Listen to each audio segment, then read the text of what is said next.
और इसी बीच एक और बड़ी खबर की ओर करेंगे। दरअसल चारधाम यात्रा को लेकर तैयारियां अब तेज हो रही हैं। अलग अलग स्तर पर ये तैयारियां की जा रही हैं। सुरक्षित और सुगम यात्रा पर फोकस रहेगा। तो चारधाम यात्रा की शुरू होने को लेकर तैयारी अब तेज कर दी गई है अलग अलग स्तर पर। हालांकि ये तैयारियां की जा रही हैं। सुरक्षित और सुगम यात्रा पर विशेष फोकस रखेगा। ज्यादा जानकारी लेंगे, सहयोगी सोनू लगातार हमारे साथ बने हुए हैं। सोनू, चारधाम यात्रा को लेकर तैयारियां अब तेज की जा रही हैं। देखिए नैन्सी, उत्तराखंड की विश्व प्रसिद्ध चारधाम यात्रा के चारों धामों के अब जल्द ही कपाट खुलने की जो तिथि है वो शुभ मुहूर्त में इसका सिलसिला शुरू हो जाएगा। आगामी 23 जनवरी को सुबह 10 बजे जो टिहरी जनपद का राज दरबार है नरेंद्र नगर में, यहाँ पर एक विधि विधान से विश्व प्रसिद्ध बद्रीनाथ धाम के कपाट खोलने की शुभ लग्न में बसंत पंचमी के अवसर पर तिथि तय की जाएगी और ये समारोह आयोजित होता है जिस दौरान ये तिथि तय की जाती है।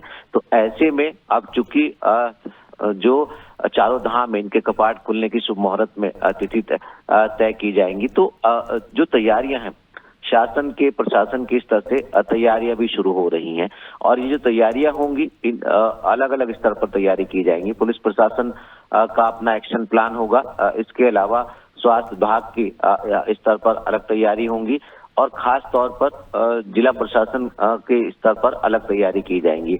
उद्देश्य सभी विभागों के अधिकारियों का खास तौर पर आपसी समन्वय के साथ यही होगा कि ये जो आने वाले समय में उत्तराखंड की विश्व प्रसिद्ध चारधाम यात्रा शुरू होगी, इस यात्रा का सफल आयोजन हो, ये यात्रा सुगम हो और ये यात्रा सुरक्षित हो, इसी पर फोकस होगा। क्योंकि आप कपाट खुलने की तिथि 23 जनवरी से शुरू हो जाएगी। उसके बाद फिर शिवरात्रि के महापर्व पर केदारनाथ धाम के कपाट खोलने की तिथि तय की जाएगी और अक्षय तृतीया के अवसर पर यमुनोत्री गंगोत्री धाम के कपाट खोले जाते हैं। पहले से निर्धारित है, सिर्फ समय तय किया जाता है शुभ मुहूर्त में। तो ऐसे में चारधाम यात्रा की तैयारी आने वाले समय में हम देख पाएंगे और अलग अलग स्तर पर यह तैयारी शुरू होते हुए हम देख पाएंगे।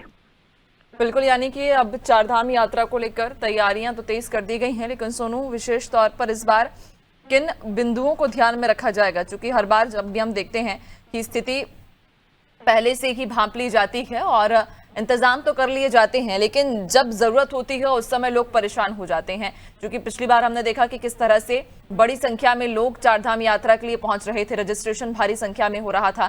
कुछ समय के लिए रजिस्ट्रेशन रोकना पड़ा। वहां पर लोगों की भीड़ ज्यादा बढ़ गई थी, जिस वजह से अव्यवस्था थोड़ी सी चरमरा गई थी। तो इस बार इन बिंदुओं को ध्यान में रखते हुए क्या नया इस बार किया जाएगा?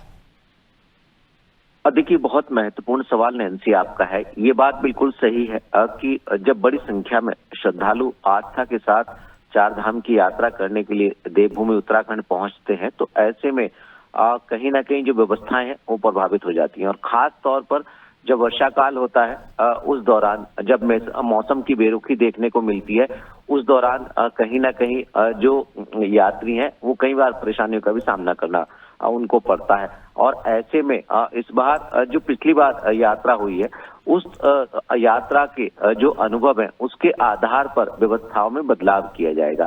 खास तौर पर आवाजाही से संबंधित, यात्रियों के पंजीकरण से संबंधित और मौसम को देखते हुए जो व्यवस्था है उनमें बदलाव किया जाएगा। क्योंकि राज्य सरकार का और केंद्र सरकार का यही एक उद्देश्य है कि यात्रा सुगम और सुरक्षित यात्रा हो। ऐसे में जब मौसम का मिजाज बदलता है तो कहीं ना कहीं चुनौतियां बढ़ जाती हैं। आपदा जैसे हालात जब यात्रा मार्ग पर होते हैं उस समय भी चुनौतियां बढ़ जाती हैं। और खास तौर पर जो पंजीकरण की व्यवस्था है, कोशिश ये होती है राज्य सरकार के सरकारी तंत्र की कि कोई भी श्रद्धालु बिना दर्शन के वापस न लौटे, लिहाजा एक अच्छी सुखद यात्रा का संदेश लेकर के जाए। तो यही कोशिश होगी। पिछली यात्राओं के जो अनुभव है उसके आधार पर रणनीति में बदलाव किया जाएगा, व्यवस्थाओं को चाक चौबंद किया जाएगा और खास तौर से यात्रा सुरक्षित हो इस पर फोकस किया जाएगा। नैन्सी, बिल्कुल, यानी कि लोगों को सुविधाजनक इस बार यात्रा वे कर सकें, कोई परेशानी ना हो, इस बात का विशेष तौर पर ध्यान दिया जाएगा और इन्हीं बातों को ध्यान में रखते हुए इस बार तैयारियां तेज की जा रही हैं। बहुत शुक्रिया आपका, बने रहिएगा और भी आगे आपसे अपडेट्स लेंगे।